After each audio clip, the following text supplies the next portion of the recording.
Hi viewers, welcome to our channel. ప్రస్తుతం మనతో పాటు సీనియర్ జర్నలిస్ట్ దాము బాలస్టర్ వారితో మాట్లాడదాం. నమస్కారం సార్. నమస్తే సార్, యాక్టర్ సోనూ సూద్ గారు మనకు తెలుసు ఎంతో మందికి హెల్ప్ చేస్తూ ఉంటారు.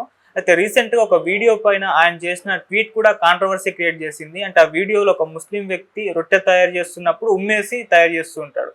దానికి ఆయన రెస్పాండ్ అయిన విధానం చాలా మందికి ఆగ్రహం తెప్పించింది సార్.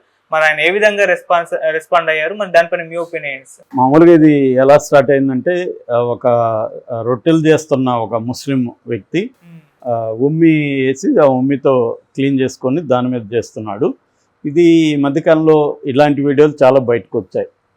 ఒక వ్యక్తి వంట దీంట్లో యూరిన్ పాస్ చేస్తున్నాడు, ఆ వీడియో బయటకు వచ్చింది. ఇంకొక వ్యక్తి కూరగాయలంతా మురికి నీళ్ళల్లో కడుగుతున్నాడు, ఆ వీడియో బయటకు వచ్చింది. ఇలాగ అనేక వీడియోలు వస్తున్నాయి. ఈ కాంటెక్స్ట్లో రొట్టెలు చేస్తున్న వ్యక్తి ఇంగిలి మూయడం వీడియో మీద ఈయన స్పందించాడు, సోనూ సూద్. స్పందించి ఆయన ఏం చెప్పాడంటే, ఇంగ్లీష్లో పెట్టాడు ఆయన, సోర్ ఫ్రూట్స్ అన్నాడు. అంటే పుల్లగా ఉన్నాయా లేదని రామాయణంలో శబరి కొరికి రాముడికి ఆమె కళ్ళు కనబడదు, కొరికి అది బాగున్నాయా లేదా చూసి బాగున్న పండే పెట్టింది. ఆ ఎంగిలి పళ్ళని రాముడు చాలా ప్రేమగా, ఎందుకంటే శబరి తన భక్తురాలు, భక్తితో ఇచ్చింది కాబట్టి ఆయన ఎంగిలైనా కూడా ఆయన పట్టించుకోకుండా తిన్నాడు అన్న ఒక రామాయణంలో ఉంది కదా. అలాగా మనం హింసను కూడా ద్వేషాన్ని కూడా ప్రేమతో జయిద్దాం. శబరి ఎంగిలి పండు తిన్నప్పుడు మనం తినడానికి ఏముంది, ద్వేషాన్ని కూడా ప్రేమతో జయించాలి అని ఈయన మాట్లాడాడు. దీని మీద తీవ్ర వ్యతిరేకత వస్తుంది జనాలకి. ఎందుకంటే ఎంగిలి మూసి దాన్ని తినమని శబరితో కంపేర్ చేయడం ఏంటి అనేది ఇక్కడ మేజర్ ప్రశ్న. ఒకటి, కొంతమంది ఏమో రామాయణం ఎక్స్పర్ట్లు, రామాయణాలు అనేక ఉన్నాయి, అందులో వాల్మీకి రామాయణాలు ఇది లేదు అనేది కొంతమంది చెప్తున్నారు. అది నిజమే. రామాయణాలు 300 రామాయణాలు ఉన్నాయని ఏకే రామానుజాన్ కూడా బుక్ రాశాడు. దాని మీద బుక్ అంటే పెద్ద ఆర్టికల్ రాశాడు, 300 రామాయణాస్ అని. అలాగే రామాయణాలు చాలా ఉన్నాయి. మన ప్రతి ప్రాంతానికి ఒక రామాయణం ఉంటుంది. కంబ రామాయణం, మొల్ల రామాయణం, రామాయణ వృషవృక్షం లాంటి రంగనాయకం లాంటి వాళ్ళు రాశాడు, ప్రేమచంద్ర రామాయణం. ఇలాగా ప్రతి రాష్ట్రాల్లోనూ ప్రతి ప్రాంతంలోనూ వాళ్ళ స్థానికంగా అప్లై చేసుకొని రామాయణాలు రాసిన ఇది ఉంటాయి. సో అందువల్ల రామాయణంలో కూడా అనేక ప్రక్షిప్తాలు అంటారు. ప్రక్షిప్తాలు అంటే ఎడిషన్స్. అవి పాజిటివ్గా ఉంటాయి, నెగిటివ్గా ఉంటాయి కొన్ని. అట్లాగే ఈ శబరి కథ ఒరిజినల్ రామాయణంలో లేదనేది కూడా ఒక వాదన. సరే, ఉందా లేదనేది ఇక్కడ విషయం కాదు. ఇక్కడ విషయం ఏమంటే, ఎంగిలి మూసి చేస్తుంటే అది తినాలా లేదనేదే ఇక్కడ కాంటెక్స్ట్. ఆ కాంటెక్స్ట్లో ఈయన జై శ్రీరామ్ అని కూడా ఎండ్ చేశాడు. సో దీని పట్ల చాలా హిందువుల్లో ముఖ్యంగా వ్యతిరేకత వస్తుంది. అంటే ముస్లింలు అలా చేస్తుంటే మమ్మల్ని ఆ ఎంగిలి తినమంటావా, అసలు ముస్లింలు తింటారా ఆ ఎంగిలి అంటే ముస్లింలు కూడా స్పందించారు. ముస్లింలు మేము కూడా అలాంటిది ప్రోత్సహించము, మేము కూడా వ్యతిరేకిస్తాము, కొంతమంది చేస్తున్నారు అలాగా, అది తప్పు అనేది వాళ్ళు కూడా చెప్తున్నారు. ఇది నిజానికి ముస్లిమా హిందూ అనేది రాంగ్ కాన్సెప్ట్.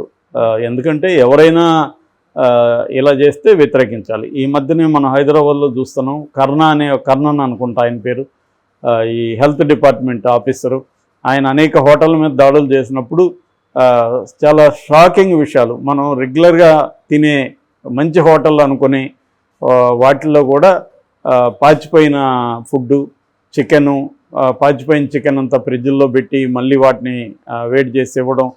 తర్వాత బియ్యము, పాచిపోయిన బియ్యం. మన ఇతను సందీప్ కిషన్ హోటల్ మీద కూడా మనం ఒక స్టోరీ చేసాం. వివాహ భోజనం హోటళ్ళ మీద కూడా దాడి జరిగితే ముత్యాలు, పొట్టు ముత్యాలు, అవి ఆ బస్తా అవుట్డేటెడ్ బస్తా ఉంది. అట్లాగే చాలా దొరికాయి వాళ్ళకి, రంగులు దొరుకుతున్నాయి.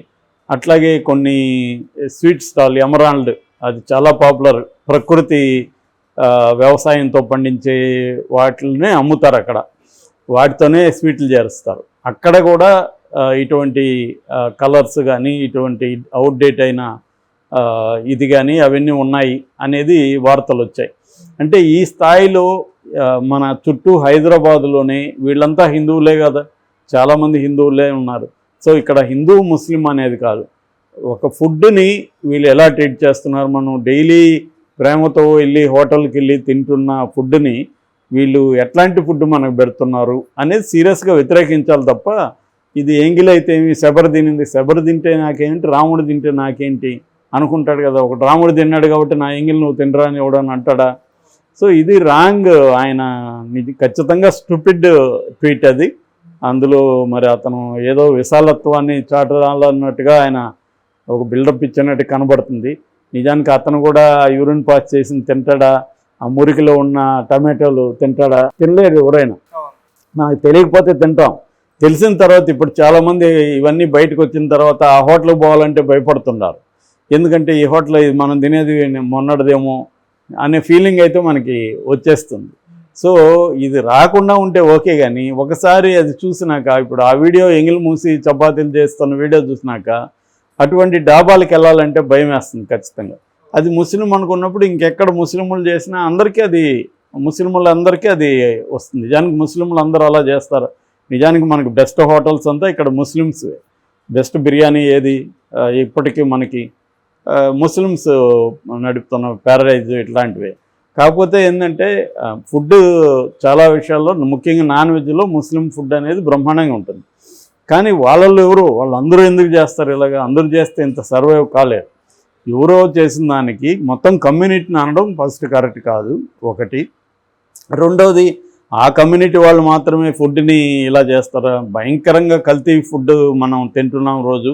అన్ని విషయాల్లో పాల దగ్గర నుంచి ప్రతి ఫుడ్ కల్తీనే. మనకి కల్తీ లేని ఫుడ్డే దొరకడమే వెరీ వెరీ కష్టం. సో అట్లాగే ఈ కూరగాయలు కూడా అంతే. కూరగాయలు కూడా ముస్లిమా హిందూ అనేది లేదు. చాలా ఇప్పుడు పల్లెల్లో కూడా తెలివైపోయి కమర్షియల్ అయిపోయారు. వాళ్ళు కూడా రకరకాల పద్ధతుల్లో కూరగాయల్ని ఎట్లా ఇది చేస్తున్నారు. ఆ మధ్య కూడా గుమ్మడికాయల్లో ఫాల్స్గా ఏదో రెడ్ కెమికల్స్ పంపించేస్తున్నారని, అట్లాగే మ్యాంగోస్ కావచ్చు, అరటిపళ్ళు కావచ్చు, ఇవన్నీ పండించడంలో కెమికల్స్ వాడి వాటిని ఇది చేయడం అన్నీ జరుగుతున్నాయి. వీటి మీద గవర్నమెంట్ సీరియస్గా తీసుకోవాలి.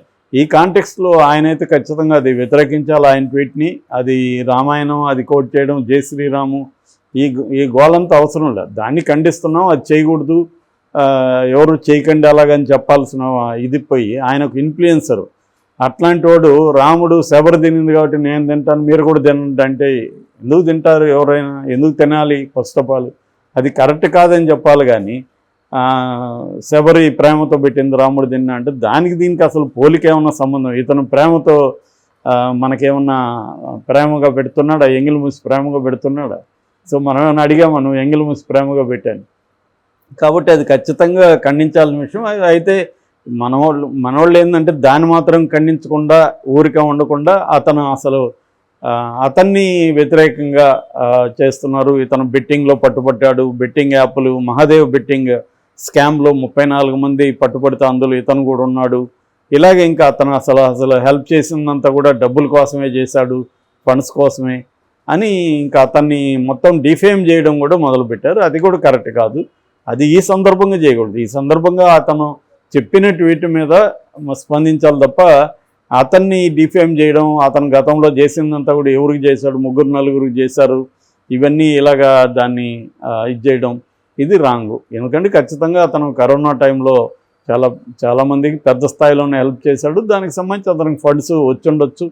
దానికి సంబంధించి ఆర్గనైజేషన్లో ఫండ్స్ ఐటీ దాడులు అవి జరుగుండొచ్చు.